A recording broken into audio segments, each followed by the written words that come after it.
लेकिन मैं आपको ये कह दूं कि कल ये जब मसवदा आपके सामने आएगा तो किसी एक पॉइंट को भी आप ये नहीं कह सकेंगे कि इसके ऊपर फैसला कर लें।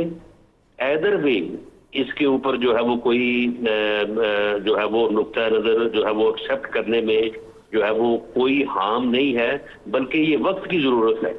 उसके ऊपर नुक्ता नजर आपका मेरा मुख्तलिफ हो सकता है, लेकिन वो जो मसला है, वो एजुकेशन हो, वो निसाब हो, वो पॉपुलेशन हो, वो ड्यूल नेशनैलिटी हो, कोई और चीजें हो, ये छोटी छोटी चीजें हैं, उन सब के ऊपर जो है वो इस वक्त जो है वो यानी पब्लिक एट लार्ज लेवल के ऊपर बहस मौजूद है और उसके ऊपर कोई ना कोई फैसला जो है वो लिया जाना चाहिए। सर ड्यूअल नेशनैलिटी पे क्या चीज आएगी सर?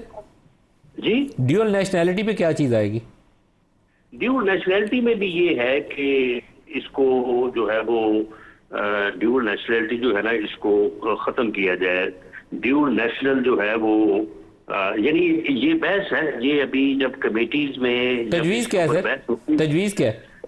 तजवीज ये है कि जो हमारी यानी कंपल्सरी सर्विसेज हैं, यानी सिविल सर्विस है, आर्मी सर्विस है, ये सर्विसेज जो है इसमें ड्यूल नेशनल नहीं होना चाहिए। बिल्कुल सही।